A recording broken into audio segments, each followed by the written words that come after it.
Hello and welcome to बिटेनिंग। साथ में मिलकर शुरू करते हैं जिंदगी की दूसरी इनिंग। देखिए, जैसे जैसे ये इकोसिस्टम बढ़ रहा है और इसके अंदर layer one, layer two, DeFi, RWA, DePIN, इतना कुछ हो रहा है इसके अंदर। तो मैं ये चाहता हूँ कि बहुत सारे लोग मुझे कभी इवेंट्स में मिलते हैं या ऑनलाइन जब भी मिलते हैं तो बोलते हैं कि सर, इस प्रोजेक्ट के बारे में बता दीजिए, इस प्रोजेक्ट के बारे में बता दीजिए। और मैं हमेशा उनको थोड़ा बहुत बता के मुझे ऐसा लगता है कि मैं नाइंसाफ़ी कर रहा हूँ, क्योंकि जिस तरीके से लोग एक्सपेक्ट करते हैं कि मैं बिटकॉइन को या इथेरियम को हमने कवर किया है। हम एटलीस्ट एज़ एन एजुकेटर हमसे लोग एक्सपेक्ट करते हैं कि आप पर्टिकुलर प्रोजेक्ट को, कोई भी बड़ा प्रोजेक्ट है, उसको आप डिकोड करो। मतलब उसको अच्छे से एक बारी एक्सप्लेन कर दो कि ये है क्या और इसकी स्पेशलिटी क्या है। जैसे आज मैं आपको बोलूँ कि आपको मोटा-मोटा एक लेयर पे लगता होगा कि लेयर 1 ब्लॉकचेन सारी एक जैसी है। लेकिन यार, अगर सारी एक जैसी होती तो ब्लॉकचेन्स आ क्यों रही हैं? हर ब्लॉकचेन की उसकी एक यूनिक प्रोपोज़िशन है। वो उसकी एक यूनिक है, चीज़ें हैं जो उसे ख़ास बनाती हैं। वो होता तब है जब आप उसको स्टडी करते हो और उसको डीपर लेवल पे जब जाते हो तो लगता है कि अच्छा, हाँ यार, ये ब्लॉकचेन उस ब्लॉकचेन से अलग है। इसको इस तरीके से समझिए कि यार, अगर मैं बोलूँ कि सारी लेयर 1 एक जैसी ही तो हैं यार, अल्टीमेटली काम क्या कर रही हैं? एक जगह से दूसरी जगह ट्रांज़ैक्शन फैसिलिटेट कर रही हैं, स्मार्ट कॉन्ट्रैक्ट्स बन रहे हैं, डैप्स बन रही हैं। बस यही तो ब्लॉकचेन होती है। लेकिन आपको मैं आज बता दूँ कि लंबे समय में, मतलब इन अ लॉन्गर टाइम फ्रेम, क्योंकि अभी ये इंडस्ट्री शुरू हुई है। जो ब्लॉकचेन सबसे रोबस्ट होगी या जो ब्लॉकचेन सबसे क्लोज़ होगी ब्लॉकचेन ट्रायलेमा को सॉल्व करने के लिए। आप बिटकॉइन को अलग छोड़ दो। बिटकॉइन ने अपने ब्लॉकचेन ट्रायलेमा में 2 चीज़ें उसने चूज़ कर ली, सिक्योरिटी और डिसेंट्रलाइजेशन। उसको स्केलेबिलिटी की नहीं पड़ी। बिटकॉइन को स्केलेबिलिटी चाहिए भी नहीं, बिकॉज़ उसकी जो फ़ोकस है वो है कि बिटकॉइन को robust banana as a store of value. लेकिन जितनी भी और बाकी ब्लॉकचेन्स हैं, चाहे वो बिटकॉइन है, इथेरियम है, सोलाना है, कार्डानो है, एप्टोस है, जितनी भी लेयर वन्स हैं, अल्टीमेटली तो ऑब्जेक्टिव ये है कि हम इसे, जो ब्लॉकचेन ट्रायलेमा होता है, कि वो भी हम आगे पढ़ेंगे भी, कि ब्लॉकचेन ट्रायलेमा में एक इश्यू है सिक्योरिटी का, एक है डिसेंट्रलाइजेशन का और एक है स्केलेबिलिटी का।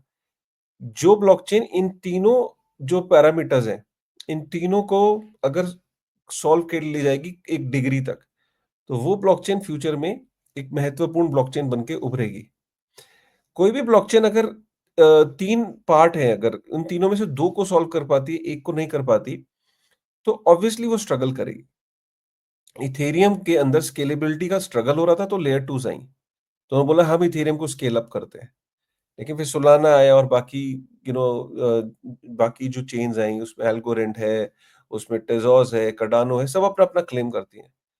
बहुत लोग कहते हैं कि सर आप इसको डिकोड करिए, एक-एक चीज़ को। तो आज हम शुरुआत करेंगे एल्गोरेंट से। एल्गोरेंट से करेंगे और मैं फिर चाहूँगा कि कमेंट के अंदर अगर आपको लगता है कि फ्यूचर में हमें और भी कोई प्रोजेक्ट करना चाहिए, लेकिन ऑब्वियसली टॉप टियर, मतलब मुझे आप कोई छोटा प्रोजेक्ट कवर करने के बोलेंगे, मैं नहीं करूँगा। अगर आपको लगता है कि नहीं, ये टॉप टियर है, जैसे कल को कोई भी आप प्रोजेक्ट को अगर आप चाहते हो, तो हम उसको कवर करेंगे। आज हम शुरुआत एल्गोरेंट से करते हैं। मेरी भी ये पहली अटेम्प्ट है, तो कैसा नहीं चलता है तो एक बारी आप अगर फीडबैक दोगे कि कैसा लगा, आपको इन्फॉर्मेटिव लगा, नहीं लगा, तो उसको फिर हम कहेंगे कि ठीक है यार, लोगों को पसंद आया, चलो हम आगे कुछ और करते हैं। तो एक जैसे व्हाइट पेपर पे ब्लैक बोर्ड की तरह सिखाते हैं, वही समझाने की मेरी कोशिश है। तो चलिए शुरू करते हैं। इंट्रोडक्शन मैंने आपको दे दी और अब एक शुरुआत करते हैं कि एल्गोरेंट के बारे में। What is एल्गोरेंट? एल्गोरेंट की एक बिगिनर सीरीज़, ठीक है? एल्गोरेंट चेन के बारे में यहाँ से शुरू करते हैं। कुछ स्लाइड्स बनाई हैं।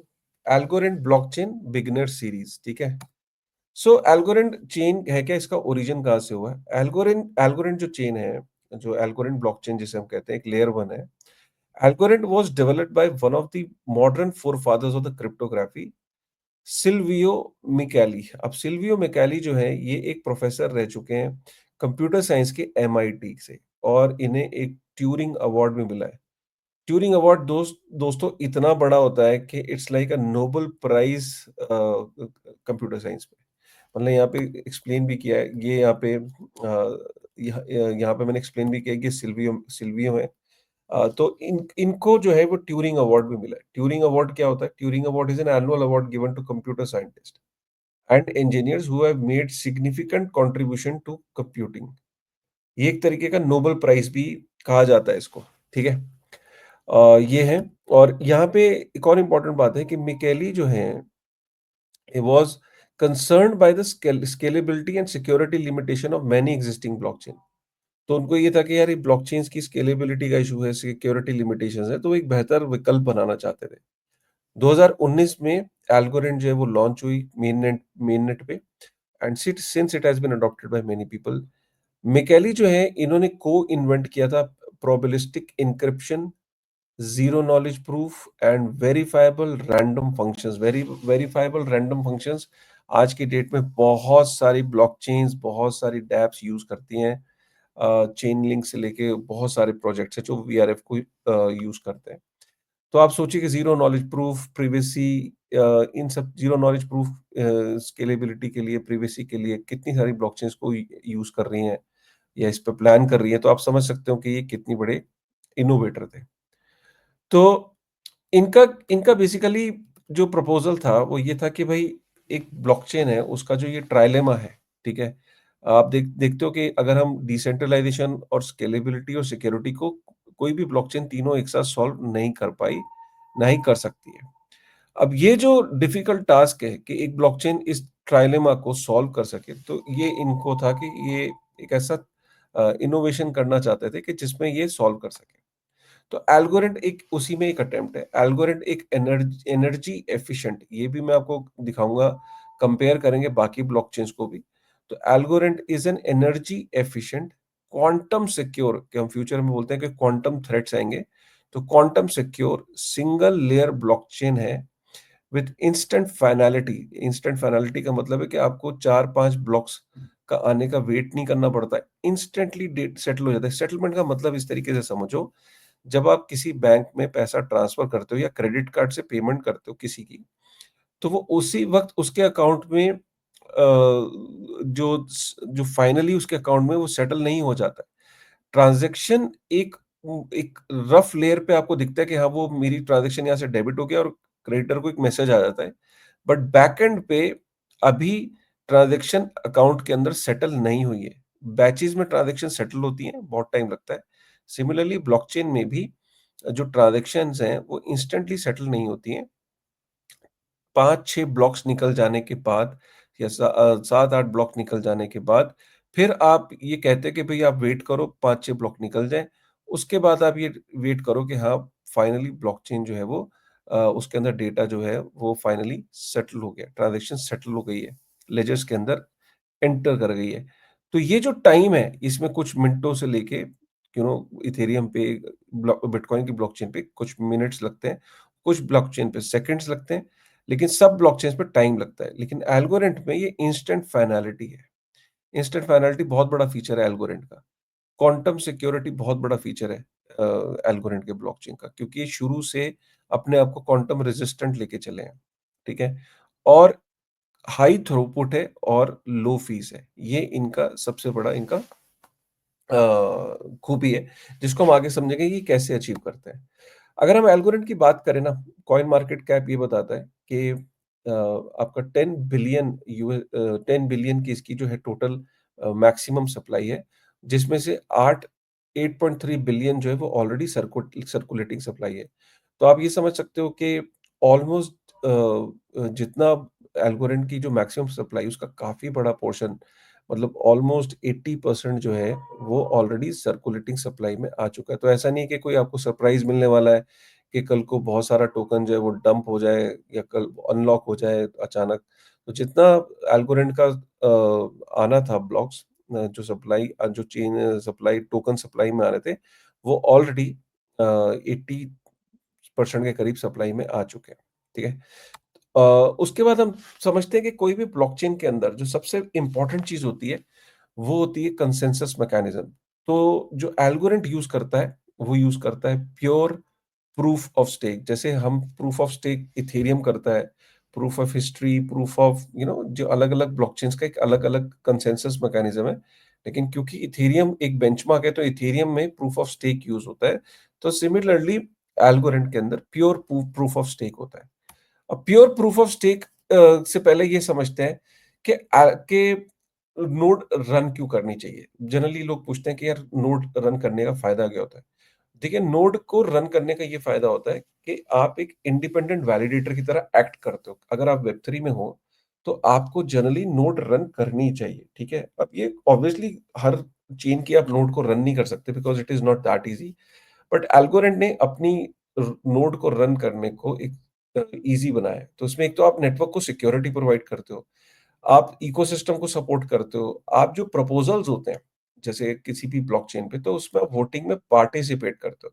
ये एक अलग लेवल का आपकी लर्निंग और एक्सपीरियंस होता है, तो इसलिए नोड्स आपको रन करनी चाहिए और सबसे बड़ी बात, एक पैसिव इनकम होती है। पैसिव इनकम मतलब कि आप नॉर्मली अपनी ज़िंदगी में नौकरी कर रहे हो, बिज़नेस कर रहे हो, कोई और काम कर रहे हो, एक पीछे से एक तरीके की आपने एक रेंटल इनकम शुरू कर ली अपने लिए।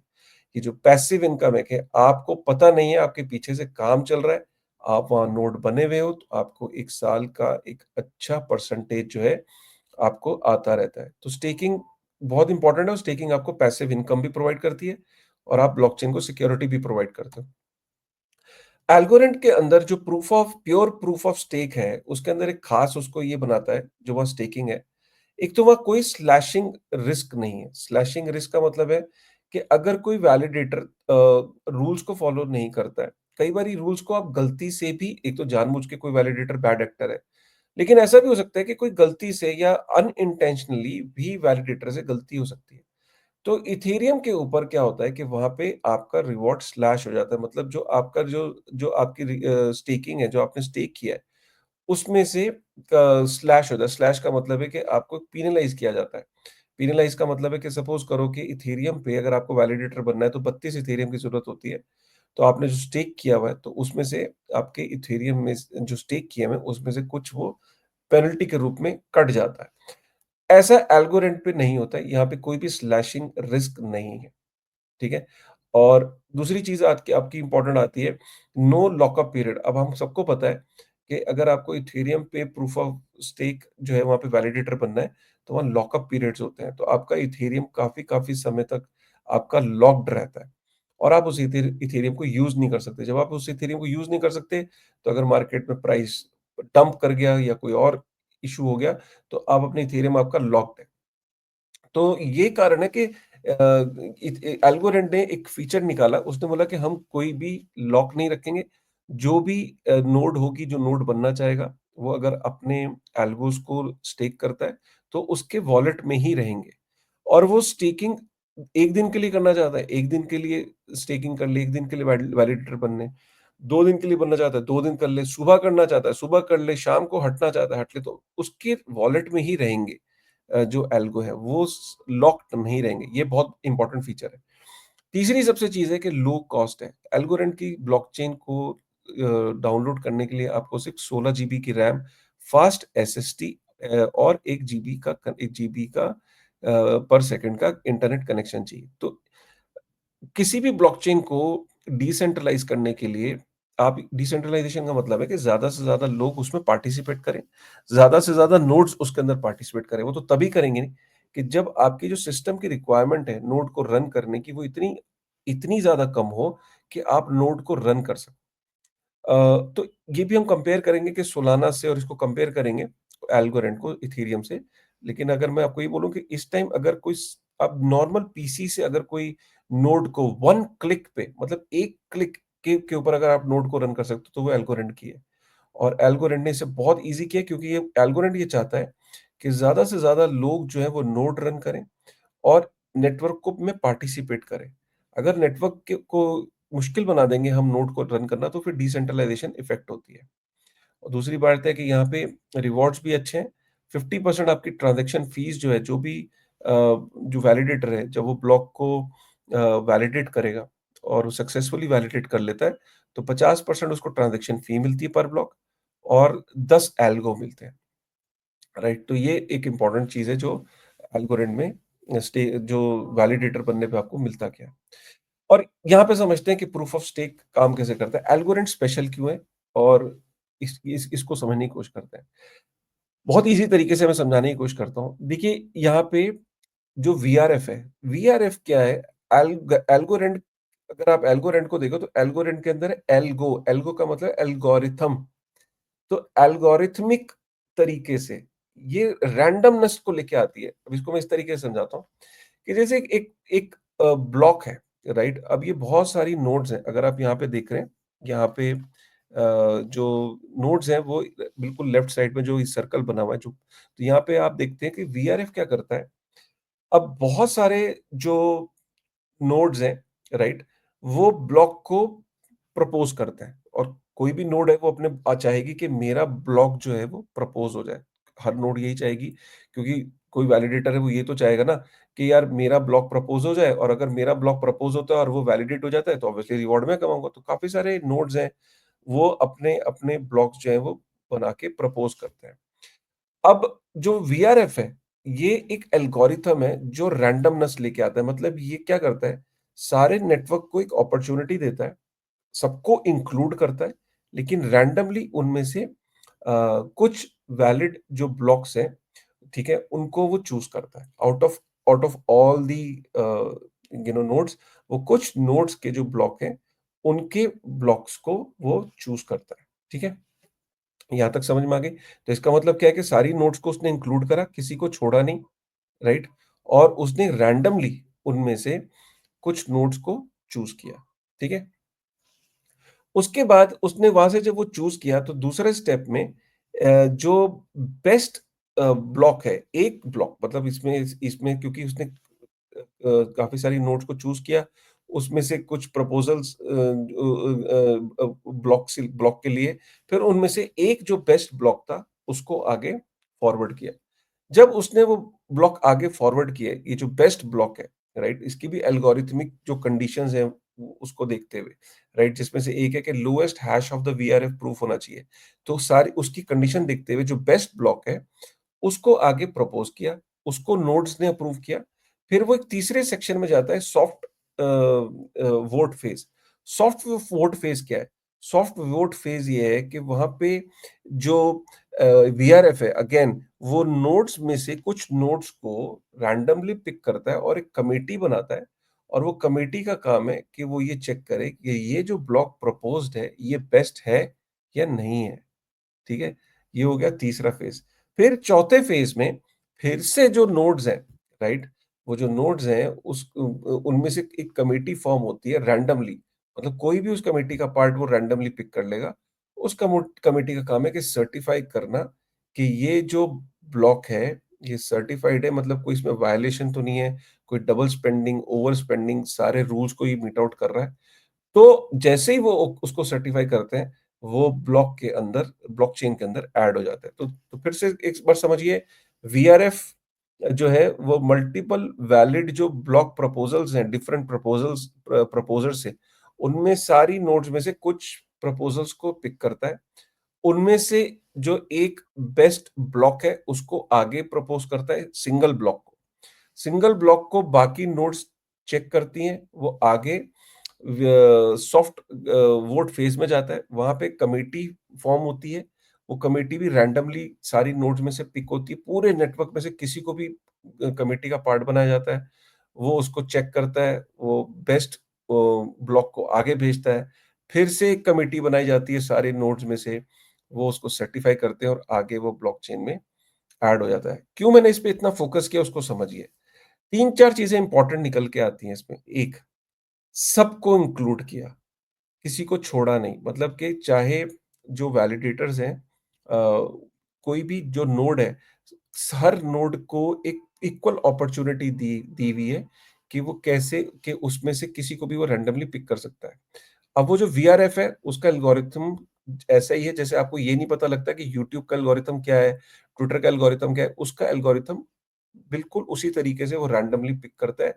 ये एक इनोवेशन है। वीआरएफ एक इनोवेशन है जिसको इसी के एल्गोरिथम के जो फाउंडर है, उन्होंने उस वीआरएफ को इनोवेट किया है। तो जबकि जो कि आज इंडस्ट्री स्टैंडर्ड है, कई सारी ब्लॉकचेन्स उसको यूज़ करती हैं। तो वीआरएफ को के थ्रू वो रैंडमली पिक होता है और यहाँ पे सबको इंक्लूड किया जाता है। तो ये एक इम्पोर्टेंट पार्ट है। दूसरा, यहाँ पे आप देख रहे होंगे कि एक ही ब्लॉक आगे चलता है, राइट? यहाँ पे ये चांसेस इसलिए कम हो जाते हैं कि कई बार क्या होता है कि ब्लॉकचेन में 2 ब्लॉक एक ही समय में प्रपोज़ हो जाते हैं। तो वहाँ पे इसीलिए कन्फर्मेशन बोली जाती है कि 6 ब्लॉक तक कन्फर्मेशन आप जब तक 5-6 ब्लॉक आ जाएँ तभी आप कन्फर्म मानो, तो इंस्टेंट फाइनैलिटी नहीं आती। यहाँ पे क्योंकि एक ही ब्लॉक आके चलता है, तो इसलिए यहाँ पे इंस्टेंट फाइनैलिटी आ जाती है और ट्रांज़ैक्शन स्पीड भी जो है वो क्विक हो जाती है, राइट?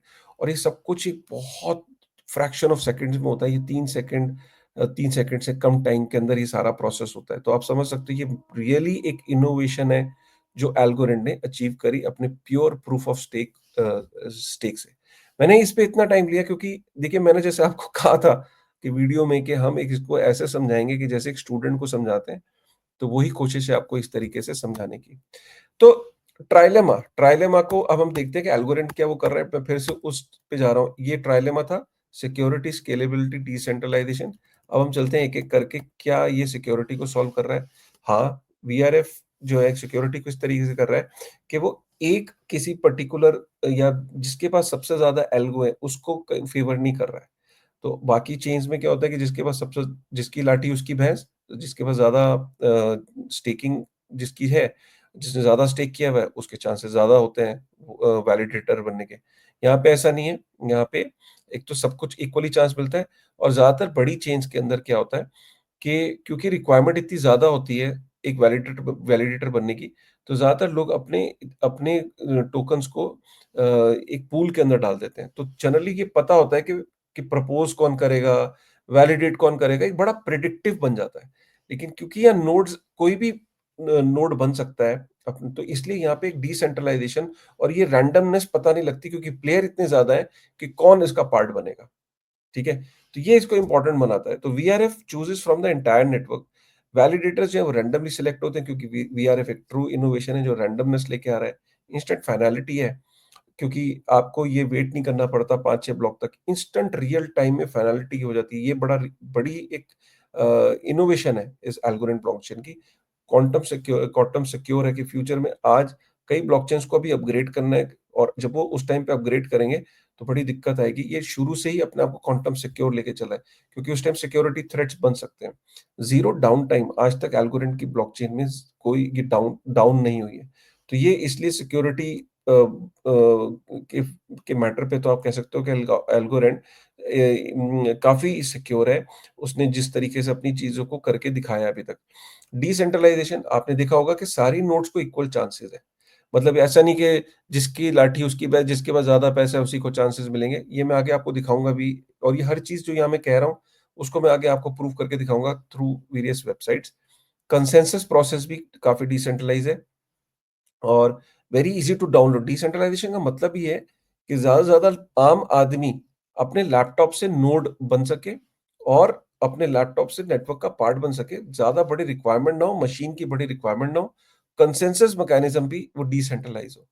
सेंट्रलाइज़ होगा मतलब आप उसके अंदर फिर सेंट्रलाइज़ होगा तो आप रूल्स को बेंड कर सकोगे। राइट? तो इस तरीके से ये डिसेंट्रलाइज़ हो, ये बड़ा इम्पोर्टेंट है। फास्ट के मामले में 2.8 सेकंड पे एक ब्लॉक आ रहा है, तो blocks are coming out faster.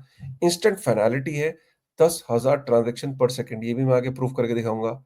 और small group of node work, ये बहुत इम्पोर्टेंट है। आपको ये लग रहा होगा कि यार ये इतना फास्ट कैसे है?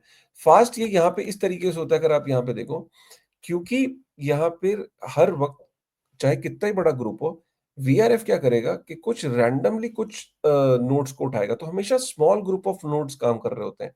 पूरा नेटवर्क काम नहीं कर रहा होता है।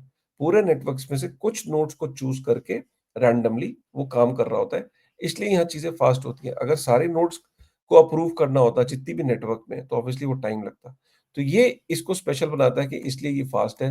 तो आपने ये देखा कि सिक्योरिटी, डिसेंट्रलाइजेशन और इज़ इट स्केलेबल और नॉट, उन तीनों को के डिग्री को, क्योंकि कोई भी ब्लॉकचेन 100% ब्लॉकचेन ट्रायलेमा को ये बोल दे कि सॉल्व कर लिया, नहीं, ऐसी कोई ब्लॉकचेन क्लेम नहीं करती। इट्स जस्ट दैट कि अगर ट्रायलेमा 100 पे है, तो कोई ब्लॉकचेन 70 या 80 पे पहुँच गई है क्या? तो हम ये कह सकते हैं कि एल्गोरिथम काफ़ी अच्छी पोज़ीशन्ड है, उसके क्लोज़ आने में। डिग्री ऑफ ब्लॉकचेन ट्रायलेमा को सॉल्व करने के लिए उसके काफ़ी क्लोज़ है। तो ये हम कह सकते हैं। हम ये नहीं कह सकते कि 100% कोई भी ब्लॉकचेन ने उसको सॉल्व कर लिया ब्लॉकचेन ट्रायलेमा को, ये कोई ब्लॉकचेन ना खुद क्लेम करती है। अब हम उस पे चलते हैं, कुछ चीज़ों पे जो मैं आपको यहाँ ये बंद करके आपको वेबसाइट के थ्रू दिखाता हूँ। सबसे पहले हम इस पे चलते हैं। ये एल्गोरेंट की वेबसाइट है। एल्गोरेंट की वेबसाइट पे clearly network down time 0, forks आज तक कोई फोर्क नहीं हुआ है। Daily active addresses 2,71,337 active addresses हैं। सर्कुलेटिंग सप्लाई मैंने आपको बताया। ब्लॉक टाइम अगर आप देखें तो 2.77 पर सेकंड है, राइट? तो ये यहाँ पे मैं आपको यहाँ पे वेबसाइट पे जो इनका ये नंबर्स रियल टाइम में चेंज होते रहते हैं। सबसे इम्पोर्टेंट है यहाँ पे नेटवर्क डाउन टाइम। जब से एल्गोरेंट आई है, नेटवर्क डाउन टाइम इज़ 0, ठीक है? एक तो ये हो गया। दूसरा, हमने स्टेकिंग की यहाँ पे बात कर ली। स्टेकिंग के लिए अगर आपको वैलिडेटर बनना है, तो 30,000 एल्गो आपके पास होने चाहिए। 30,000 एल्गो का मतलब है रफली $12,000 के आएँगे आज की डेट में, $11,800 के आस-पास आएँगे। अगर आपके पास 30,000, तो नोड कोई भी बन सकता है बाय द वे। नोड किसी के पास अगर एक एल्गो भी है, वो नोड बन सकता है। लेकिन अगर आपको वैलिडेटर बनना है, इंडिपेंडेंट वैलिडेटर बनना है, तो 30,000 एल्गो होने चाहिए। सपोज़ आपके पास 30,000 एल्गो नहीं है, तो जैसे आप लिक्विड स्टेकिंग में भी पार्टिसिपेट कर सकते हो। लिक्विड स्टेकिंग में आप अपने एल्गो लिक्विड स्टेकिंग में आप जमा करते हो, और वहाँ पे आपको बदले में एक दूसरा टोकन मिल जाता है, राइट? तो आप लाइडो की तरह, जैसे लाइडो में इथेरियम आप डालते हो, आपको लाइडो के टोकन मिल जाता है। तो यहाँ पे भी आपको एक तरीके से आप लिक्विड स्टेकिंग का पार्ट बन सकते हो, राइट? और स्टेकिंग पूल्स हैं, डेलीगेटेड स्टेकिंग है। तो ऐसा नहीं है, और आपके पास जितने आप नोड तो आप बन ही सकते हो, लेकिन अगर आप इंडिपेंडेंट वैलिडेटर बनना चाहते हो, तो आपको 30,000 एल्गो आपको चाहिए अगर आप रिवॉर्ड कमाना चाहते हो, ठीक है? अब आपको 30,000 एल्गो अगर ज़्यादा लग रहे हैं, तो मैं आपको बताऊँ, इथेरियम में आपको 32 इथेरियम चाहिए होते हैं। तो अगर आपको इंडिपेंडेंट वैलिडेटर बनना है, 32 इथेरियम आप आज आप 3,000 से मल्टीप्लाई करो, तो आप समझ सकते हो कि आपको कितना $1,00,000 के आस-पास चाहिए अगर आपको इंडिपेंडेंट वैलिडेटर बनना है। यहाँ पे आपको अगर इंडिपेंडेंट वैलिडेटर बनना है, तो सिर्फ़ 11,800, और आप यहाँ नोड तो ईज़िली बन ही सकते हो। अगर आप इंडिपेंडेंट वैलिडेटर नहीं भी बन पाते हो, तो आप लिक्विड स्टेकिंग में पार्टिसिपेट कर सकते हो, नोड बन सकते हो। तो ये बहुत इंपॉर्टेंट है यहाँ पे। The whole objective is to make it decentralized, ठीक है? यहाँ पे आप देख सकते हो कि एल्गोरेंट की ये एक ट्विटर है, जो यहाँ पे ट्रैक करता है कि प्रपोज़ किसने किया था। तो आप देख सकते हो कि सबसे बड़ा जो प्रपोज़ल था, जो टॉप प्रपोज़ल जो था, जिसके पास सबसे ज़्यादा एल्गो थे, उसके पास 37,80,000 एल्गो थे आस-पास, और एक है प्रपोज़ल जो इंक्लूड हुआ, उसका 61 एल्गो थे। तो ये आपको यहाँ पे ये पता लग रहा है कि अच्छा, 61 वाले भी प्रपोज़ल में था, और 38 लाख एल्गो वाला भी प्रपोज़ल में था। तो ऐसा नहीं कि प्रॉब्लम तब होती कि जब ज़्यादातर आप ये देखते हैं, यहाँ पे देख लो, यहाँ पे आप देखो 2007 एल्गो थे, 47 एल्गो थे, 555 एल्गो थे, 6 एल्गो वाला भी, जिसके पास 6 एल्गो थे वो भी। तो ये बड़ा इम्पोर्टेंट है कि आपको समझना कि किस तरीके से ये नेटवर्क रैंडमली किसी को भी पिक कर रहा है। They are not only favouring के जिसके सबसे ज़्यादा एल्गो है, ठीक है? मैं आपको यहाँ बता रहा था कि ब्लॉकचेन को डिसेंट्रलाइज़ करने के लिए नोड जो है चलाना बहुत आसान होना चाहिए। तो आप यहाँ देख सकते हो कि अगर सोलाना का आपको बनना है, तो 256 जीबी की रिक्वायरमेंट है आपकी, ठीक है? 256 जीबी की रैम चाहिए, लेकिन एल्गोरिथम में 16 जीबी चाहिए बस। तो ये बहुत इंपॉर्टेंट है, और 1 टीबी का स्टोरेज। तो ये बहुत इंपॉर्टेंट है ये समझना कि हम अगर चाहते हैं डिसेंट्रलाइज़ेशन को बढ़ावा देना चाहते हैं, तो हम नोड चलाना आसान होना चाहिए। अगर नोड चलाना मुश्किल होगा, तो आम आदमी कैसे पार्टिसिपेट कर सकेगा, ठीक है? सिमिलरली इथेरियम के लिए भी काफ़ी स्पेस की रिक्वायरमेंट होती है। 650 जीबी से ऊपर की स्पेस चाहिए होती है, और इथेरियम को चलाना भी बहुत मुश्किल है अपने नॉर्मली पीसी के थ्रू, ठीक है? तो ये है। यहाँ पे कुछ और यार्डस्टिक हैं जो मैंने आपको बताया। 2.7 यहाँ पे आपका 2.768 जो है वो ब्लॉक टाइम है। 2 बिलियन से ऊपर ट्रांज़ैक्शन जो है वो सेटल हो चुकी हैं। 1.52 बिलियन जो है वो स्टेक हो चुका है अभी तक, क्योंकि इन्होंने स्टेकिंग अभी चालू करी है। इससे पहले स्टेकिंग रिवॉर्ड नहीं थे, तो स्टेकिंग रिवॉर्ड जो है वो अभी शुरू करें। तो इसलिए अभी आपको नंबर कम दिख रहा है। इससे क्या होगा कि अब इन्होंने, क्योंकि स्टेकिंग रिवॉर्ड पहले नहीं देते थे, अब ये स्टेकिंग रिवॉर्ड दे रहे हैं, शुरू किए हैं। जैसे इथेरियम के अंदर वैलिडेटर बनने पे भई स्टेकिंग रिवॉर्ड मिलता है, तो यहाँ पे भी अब स्टेकिंग रिवॉर्ड आपको मिल रहा है। स्टेकिंग रिवॉर्ड के अंदर अब एल्गो की ज़्यादा डिमांड बढ़ेगी, ज़्यादा से ज़्यादा लोग एल्गो को बाय करके स्टेकिंग पे लगा देंगे। बड़े-बड़े कॉर्पोरेशंस, इंडस्ट्रीज़, कंपनीज़ यही करती हैं। साल का 6-7% का उनको रिटर्न निकालना होता है, तो उनको स्टेकिंग अब बहुत बढ़िया एक बिज़नेस इनकम की तरह लग रही है, पैसिव इनकम, जहाँ पे अपना पैसा लिया, अगर वो सेविंग अकाउंट में डालते हैं, क्योंकि एल्गोरिथम भी अमेरिका से फाउंडेशन है, तो वहाँ पे अमेरिका के अंदर ये बहुत ग्रोइंग है ट्रेंड कि बड़ी-बड़ी कॉर्पोरेशंस और कंपनीज़ क्या कर रही हैं कि स्टेकिंग का रास्ता अपना रही है, क्योंकि सेविंग अकाउंट में जब पैसा रख रहे हैं, तो वहाँ पे आधा 1% का रिटर्न मिलता है। लेकिन अगर हम स्टेक करते हैं तो वहाँ पे हमें काफ़ी अच्छा रिटर्न मिल जाता है, जो कि बहुत ज़्यादा होता है in comparison to saving account. तो आप ये देख सकते हो कि ट्रांज़ैक्शंस वॉल्यूम जो है वो बढ़ रही हैं, टोटल अकाउंट्स बढ़ रहे हैं, डेली एक्टिव यूज़र्स एल्गोरिथम पे बढ़ रहे हैं। तो at at on every aspect algorithm is growing. In fact कुछ नंबर्स यहाँ पे और ट्रांसपेरेंटली शेयर करते हैं। जो ट्रांज़ैक्शन पर सेकंड का जो दावा है, अगर हम उसको भी देखें, तो यहाँ पे एल्गोरिथम का जो ट्रांज़ैक्शन पर सेकंड है वो 9,000, जैसे 10,000 आपको मैंने पीछे बताया था, तो 9,000 के आसपास इनका ट्रांज़ैक्शन पर सेकंड है। अगर हम इसको औरों से भी कंपेयर करें, राइट, एक वक़्त को, तो 10,000 ही है सोलाना का भी, राइट? और अगर हम औरों से भी कंपेयर करें तो काफ़ी नियर प्रोटोकॉल का 10,000 है। बाकी ब्लॉकचेन्स का ट्रॉन का कम है, स्टेलर का कम है, बेस का कम है। कोई आस-पास नहीं है। तो आप ये देख सकते हो बीएनबी चेन का 2104 है, पॉलीगॉन का 705 है, सेई का 2000 है, आर्बिट्रम का 5000 है, एल्गोरिथम का रफली 9000 है, जो 10,000 कंपनी क्लेम करती है। सो इथेरियम का कितना है? इथेरियम 1000-1400 के करीब, ऑप्टिमिज्म 472। सो आप ये देख सकते हो कि ट्रांज़ैक्शन पर सेकंड में स्केलेबिलिटी में दे आर लीडिंग। ये चेन स्पेक्ट डॉट ऐप करके है, आप वहाँ पे कोई भी जाके इसको ओपनली क्लेम कर सकता है। यहाँ पे चेन स्पेक्ट डॉट ऐप में कंपैरिज़न भी है। एल्गोरिथम वर्सेस सोलाना का कंपैरिज़न देखते हैं। एल्गोरिथम वर्सेस सोलाना में हम आ जाते हैं ट्रांज़ैक्शन पर सेकंड में। एल्गोरिथम की ट्रांज़ैक्शन पर second is 98.21 less than Solana TPS. ये इंडिपेंडेंट वेबसाइट बता रही है, एल्गोरिथम नहीं बता रहा है। Algorithm maximum recorded TPS, algorithm की 5716, सोलाना की 2909। मैक्सिमम थ्योरेटिकल टीपीएस, सोलाना कहता है 65,000, ये कह रहा है 9384, लेकिन इम्पोर्टेंट है कि मैक्सिमम रिकॉर्डेड आज तक कितनी है, वो 2909। ब्लॉक टाइम कितना है, सोलाना का 0.41 सेकंड, एल्गोरिथम का 2.78 सेकंड, ठीक है। फाइनैलिटी जो मैंने बोली थी, 12 सेकंड लगते हैं सोलाना को फाइनैलिटी पहुंचने में, एल्गोरिथम की इंस्टेंट है। दोनों L1 ब्लॉकचेन है। ऑन चेन गवर्नेंस है एल्गोरिथम की, इनकी ऑफ चेन है। ऑफ चेन और ऑन चेन में बहुत ट्रांसपेरेंसी का इश्यू रहता है, इसलिए ऑन चेन में तो भाई सब कुछ ओपन है ना पब्लिक के लिए, और सोलाना की जो है वो ऑफ चेन है। तो ये इम्पोर्टेंट है। इस कंपैरिजन को आप यहाँ चेन स्पेक्ट पे देख सकते हैं। ऐसे इथेरियम के साथ भी एल्गोरिथम का है।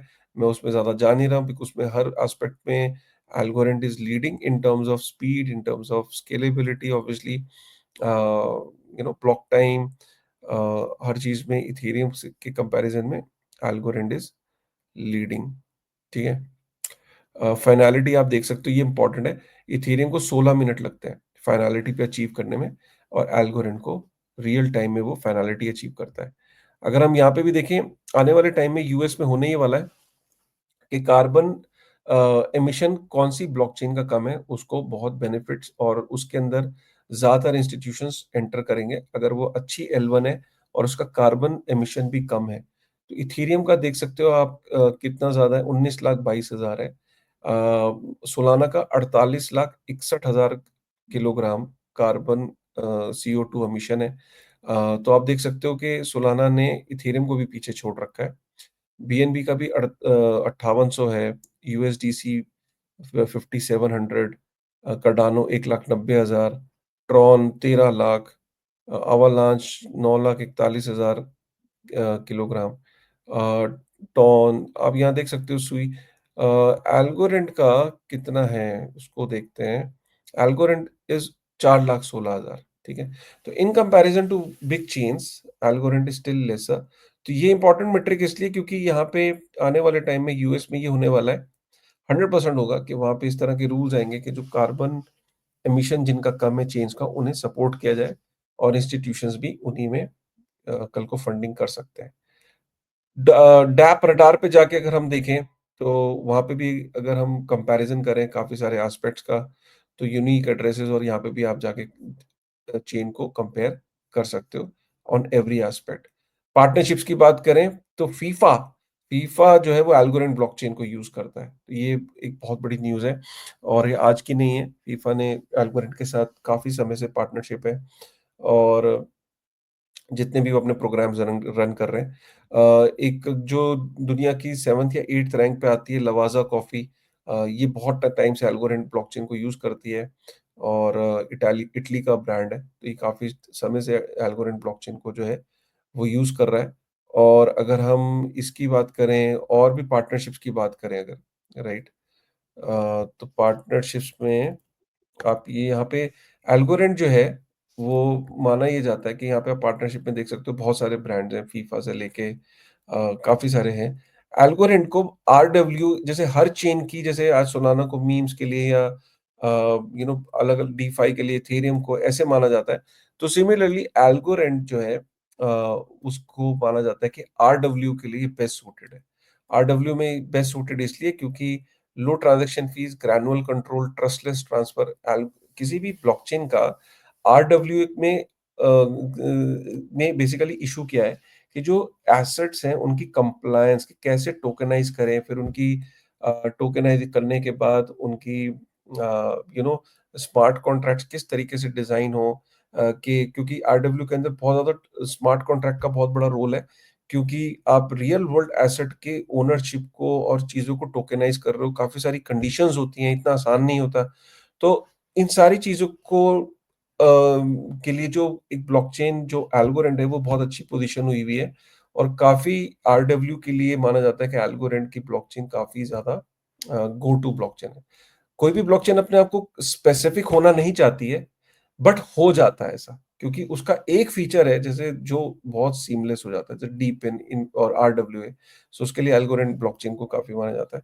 और अभी जब से इन्होंने जो स्टेक आपका जो ये वैलिडेटर स्टेकिंग शुरू करी है, तब से ऑब्वियसली यहाँ पे अब ज़्यादा से ज़्यादा वैलिडेटर्स हैं, जो आके इस पे वैलिडेट करेंगे और अपने जो फीस है, उससे रिवॉर्ड्स है, उसे अर्न करना चाहेंगे। वीडियो थोड़ा लंबा ज़रूर हो गया, लेकिन ये एक तरीके का मुझे तो मज़ा आया क्योंकि इसमें रिसर्च में टाइम लगता है। अब मैं आपको सिर्फ़ यहाँ पे कुछ चीज़ें यही कहना चाहूँगा, देखिए कि ये वॉर है, एल1s की वॉर है। सारी कोई भी चेन परफेक्ट नहीं हो सकती, लेकिन लॉन्ग रन में फिर मैं आपको बोल रहा हूँ, अभी बहुत ज़्यादा चेन्स का टेस्ट होगा। टेक्नोलॉजिकली और अच्छी मार्केटिंग वाली चेन्स में ये फ़र्क होता है।